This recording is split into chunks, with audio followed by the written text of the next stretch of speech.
Okay. All right. Okay. Let me see here. This real quick. Right. Here we go. All right. Okay. There we go. Back on live, everyone. We're back. Shalom. All right. So what I'm going to be doing is now we're going to be going to Deuteronomy 33 and then 34. All right. Deuteronomy 33. And this is the Baraka with which Moshe, the man of Alua, or as the Untitled says, the prophet of Yahuwah, Baruch the children of Yasher all before his death. And he said, Yahuwah has come from Sinai.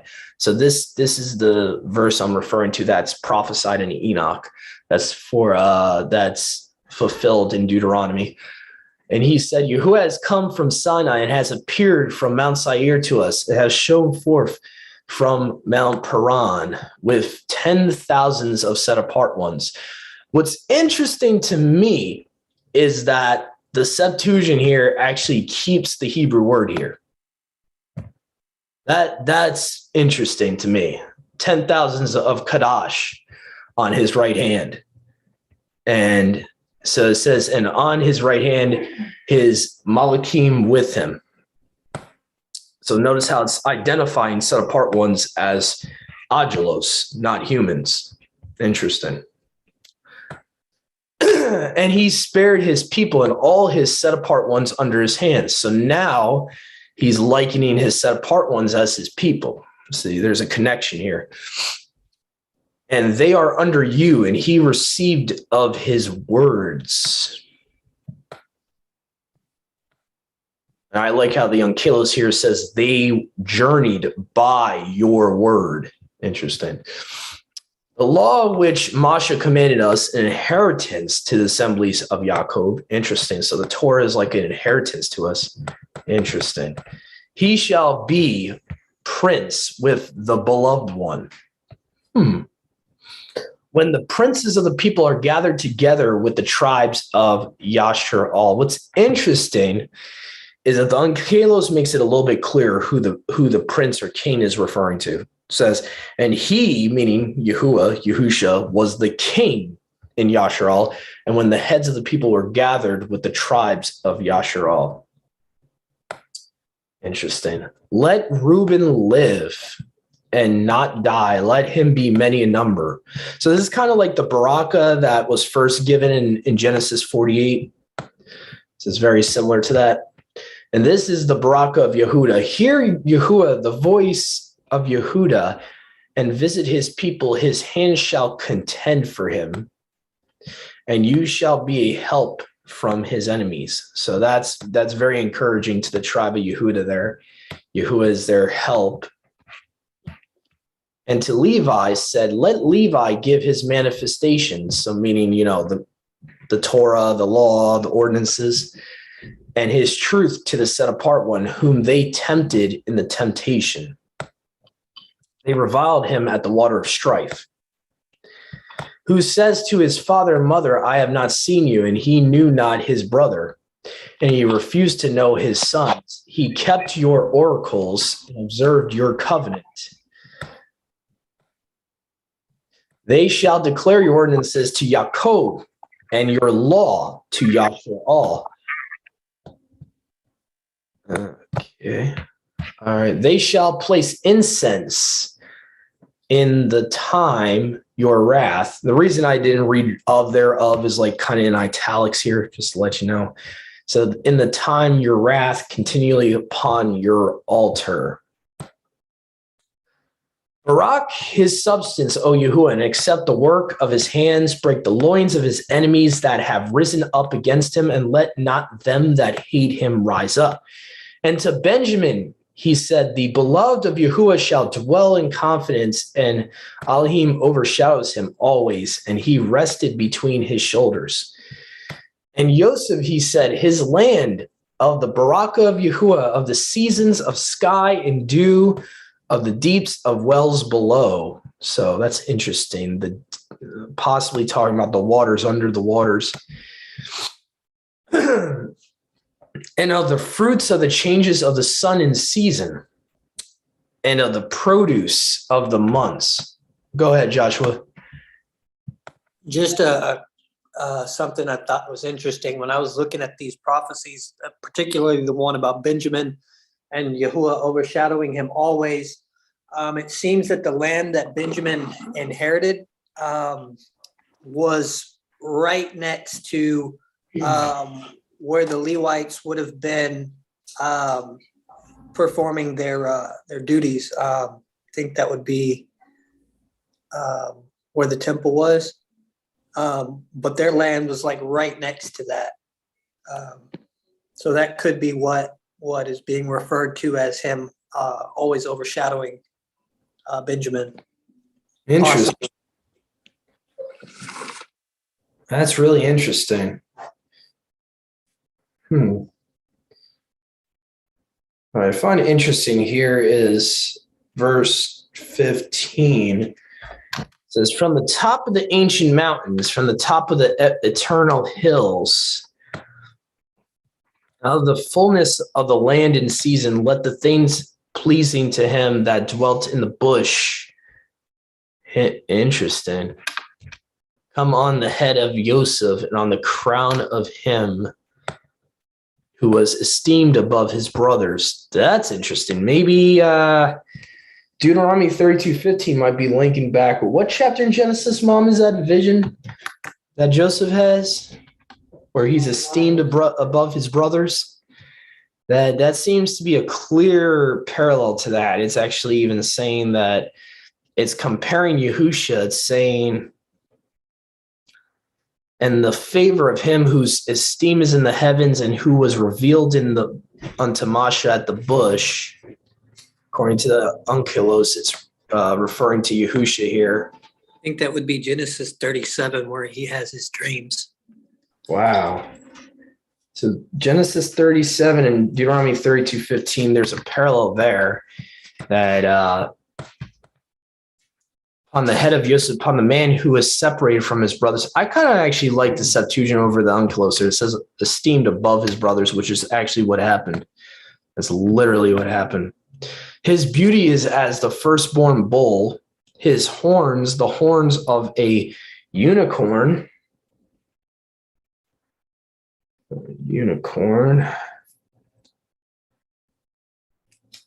With them he shall thrust the nations at once, even from the end of the earth. These are the 10,000s of Ephraim. These are the thousands of Manasseh. Interesting. So it's interesting that he's comparing Ephraim, this Baraka, he's comparing Ephraim and Manasseh to his myriads of set apart ones. That's kind of interesting. I never saw that before. What I thought is interesting too is the Onkelos of this exact verse is calling again Yahuwah the omnipotent one, which is very interesting because you wouldn't think they would have that title in a text like this that's supposed to be a quote unquote Jewish type of Torah. So I find that kind of interesting because isn't that a Christian view, Mom? The omnipotence, omnipresence, isn't that supposed to be that's supposed to be a Christian idea, right? Yeah. Not really Judaism. Okay, I just find that interesting. The Targums have that in there. That's just kind of interesting because from what I remember, what they believe, I don't think they believe Yahuwah is omnipresent, that he can be everywhere at once. I really don't know what they believe. I don't think they do, from what I remember, because I think that's one of their arguments against Yahusha being the Father. Is that he can't be everywhere at once, and this Jewish man-made tradition that Yahuwah can never leave his throne, yada yada yada. But anyway, the Most High, by whose strength will slay the nations together into the ends of the earth, and these are the myriads of the house of Ephraim, and these are the thousands of the house of Manasseh. Interesting. So another connection between Yahuwah's people becoming his Malachim army when he returns. Interesting. And to Zebulun, he said, rejoice, Zebulun, in your going out, and Issachar in his tents. Wow, that's interesting. I wonder where Unkelos gets this expounding here. It says, when you go out to war against your adversaries, you, Issachar, when you go to compute the time of the festivals in Jerusalem. That's interesting. Time of the festivals in Jerusalem.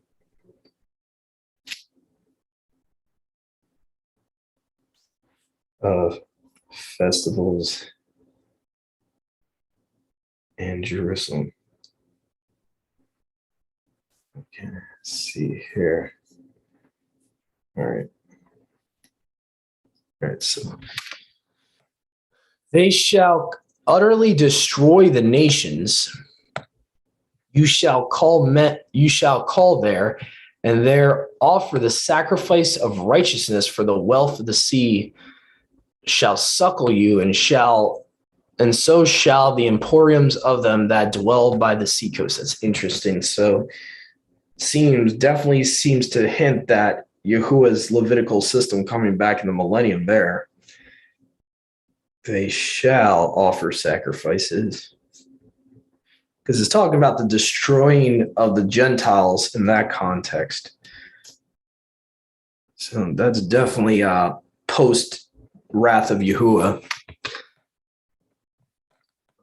To Gad, he said, Baruch be the one that enlarges Gad. As a lion, he rested, having broken the arm and the ruler.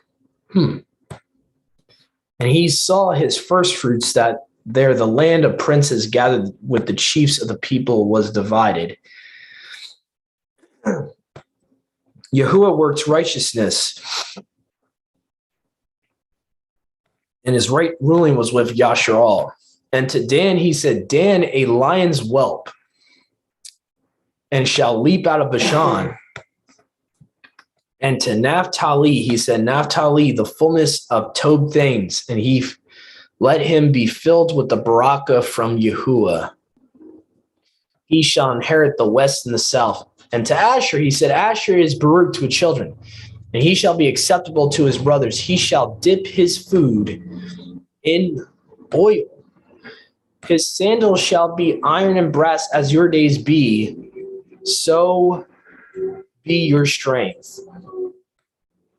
There is not as the Elohim of the beloved. So again, the Septuagint constantly is using this title to refer to Yasharal, which is interesting, referring to Israel as the beloved. It's interesting. Beloved.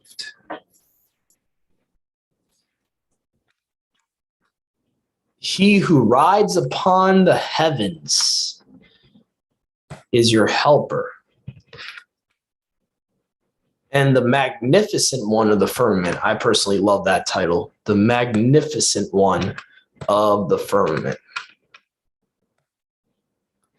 And the rule of Elohim shall protect you, that under the strength of the eternal arms, and he shall cast forth the enemy from before your face, saying, perish.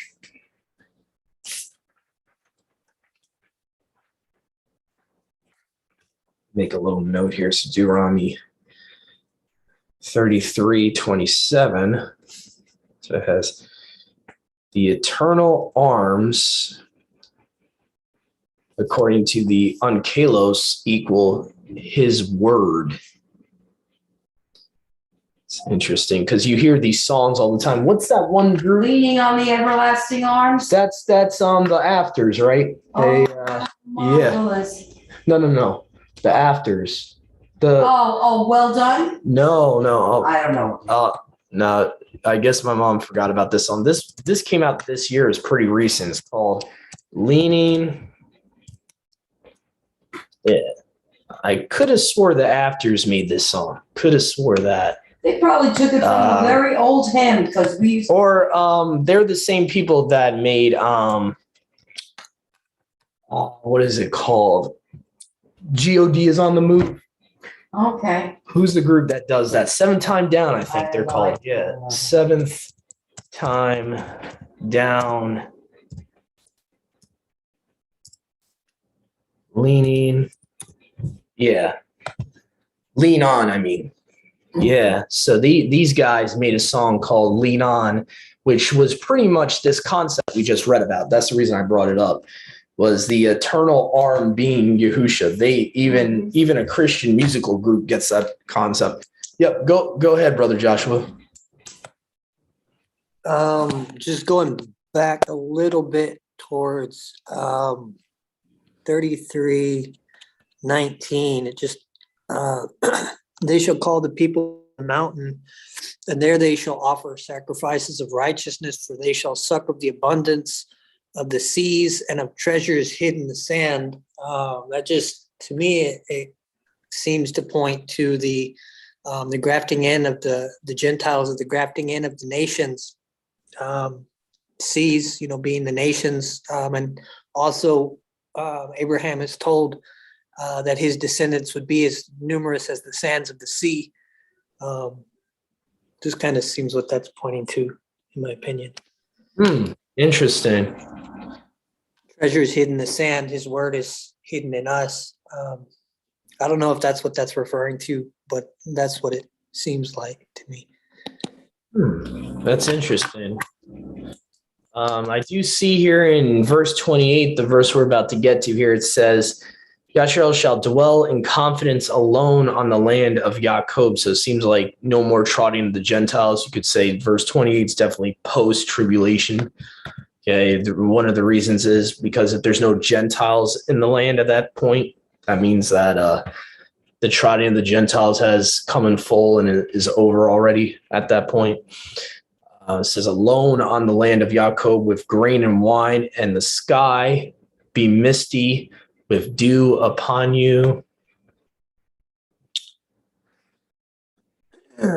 And let's see here, the little exposition here where Unkelos says, and Yasharel shall dwell securely by themselves according to the benediction with Yaakov their father, Baruch them in the land, producing grain, wine. The heavens also above them shall drop down with dew. Okay, going on to verse 29. Baruch are you, O Yasharel, who is like you, O people, saved by Yahuwah. Your helper shall hold his shield over you. And now his is in italics, but it's kind of referred here. Over you, and sword is your boast. And your enemies shall speak falsely to you, and you shall tread upon their neck. So to me, this is like a fulfillment of Genesis. What is it, 3:15? It talks about the Messiah, or the seed of the woman, will tread upon the neck of the serpent, or the seed of the serpent. So it says here in the last verse of this chapter of 33, it says, you shall tread upon their neck. So that seems to be a foreshadowing of the fulfillment of that prophecy. So in Deuteronomy 33:29, the LXX, tread upon their neck. Okay. All right. And here we go. Deuteronomy 34. Moshe went up from the plains to Moab, to Mount Nebo, to the top of Pisgah, which is before Jericho. And Yahuwah showed him all the land of Gilead to Dan, and the land of Naphtali, and all the land of Ephraim and Manasseh, and all the land of Yehudah to the farthest sea, and the wilderness, and the country round about Jericho, the city of palm trees, to Zoar. And Yahuwah said to Moshe, this, the land of which I swore to Abraham, Isaac, and Jacob, saying, to your seed I will give it, and I have showed it to your eyes, but you shall not go in it. So Moshe, the servant of Yahuwah, died in the land of Moab by the word of Yahuwah. Interesting. And they buried him in Guy near Beth Peor, and no one has seen his tomb to this day. Interesting. Go ahead, Brother Joshua. Your screen is still on 7th time down. Oh, wow. That is strange. All right. Let me fix that real quick. Thank you for letting me know that. All right. So let me see here. So we read about the first couple of verses here. So just to skim back here. So you got Masha went to Moab, to Mount Nebo, to the top of Pisgah, which is before Jericho. Yahuwah showed him all the land of Gilead, to Dan, and the land of Naphtali, and all the land of Ephraim, Manasseh, and all the land of Yehuda, to the farthest sea, and the wilderness, and the country round about Jericho, and the city of the palm trees, to Zoar. And Yahuwah said to Masha, this is the land of which I swore to Abraham, Isaac, and Jacob, saying, to your seed will I give it, and have showed it to your eyes, but you shall not go into it. So Masha, the servant of Yahuwah, died in the land of Moab by the word of Yahuwah. They buried him in Gai near Beth Peor, and no one has seen his tomb to this day. And that's an interesting concept. No one has found Masha's tomb.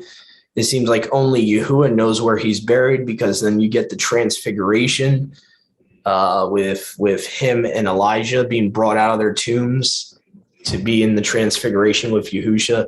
So go ahead, Joshua.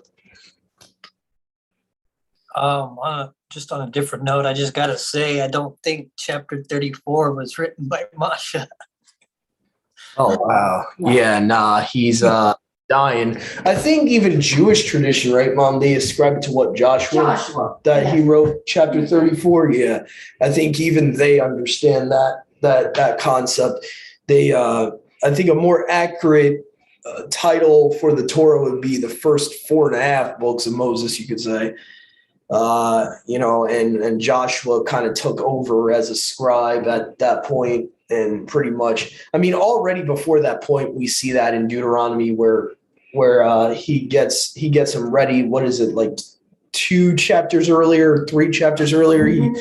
He kind of anoints Joshua, and he says, be ready to lead this people. So yeah, definitely the last couple of chapters Joshua wrote. I would say 33 and 34 at the minimum. Joshua was writing Deuteronomy at that point. Let's see here. So that's a good point you brought up, though.